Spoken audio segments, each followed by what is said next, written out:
ಎಲ್ಲರದ್ದು ಎಷ್ಟೈತಿ? 1,000 ಮೇಲೆ ಐತಿ. 1,500 ರೂಪಾಯಿ ಎಲ್ಲರಿಗೆ ಆಯ್ತಲ್ಲ? 1,500 ರೂಪಾಯಿ ಎಲ್ಲರಿಗೆ ಅವರೇಜ್ ತಗೊಂಡ್ರ ಒಂದು ದಿನದ 1,000 ರೂಪಾಯಿ ಕಟ್ ಆಗ್ತೈತಿ. ಡಿಪೋ ಮ್ಯಾನೇಜರ್ ಒಂದ್ ದಿನ ಬಂದಿಲ್ಲ ಅಂದ್ರೆ 200 ರೂಪಾಯಿ ದಂಡ ಹಾಕ್ತಾರೆ. ಆಮೇಲೆ ಈ ತಿಂಗಳು 22 ದಿನ ಕೆಲಸ ಮಾಡಿದ್ರೆ ಮುಂದಿನ ತಿಂಗಳು 100% ಇನ್ಸೆಂಟಿವ್ ಬರ್ತೈತಿ.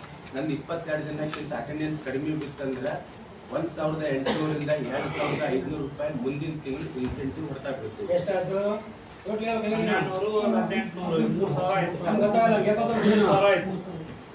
ರೂಪಾಯಿ ಪಗಾರ, 200 ರೂಪಾಯಿ ಪೆನಾಲ್ಟಿ, 1,200, 1,800 ಇನ್ಸೆಂಟಿವ್, 1,800 ರೂಪಾಯಿ ಇನ್ಸೆಂಟಿವ್, 3,000. ನೆಕ್ಸ್ಟ್ ನಾವು 1,000 ರೂಪಾಯಿ ನಮ್ಮ ಪಗಾರ ಐತೆ ಅಂತ ಹೇಳಿದ್ರೆ 10% PF ಕಟ್ ಆಗ್ತೈತಿ, 100 ರೂಪಾಯಿ ಕಟ್ ಆಗ್ತೈತಿ. ಡಿಪಾರ್ಟ್ಮೆಂಟ್ ದವ್ರು 100 ರೂಪಾಯಿ ಹಾಕ್ತಾರೆ, 200 ರೂಪಾಯಿ.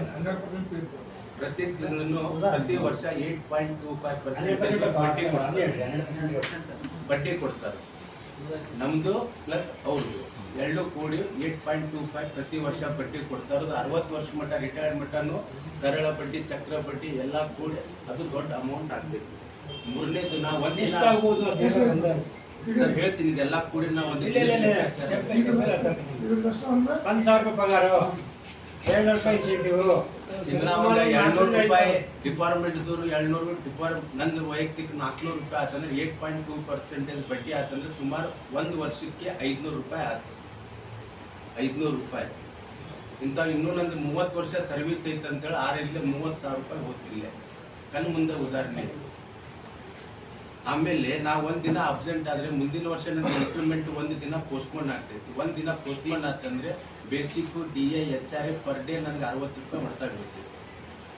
ನಾ ಅರ್ಜುನ ಅಲ್ಲೇ ಬಿಡ್ರಿ ನಾನು ವಿಡಿಯೋ ಮಾಡಿ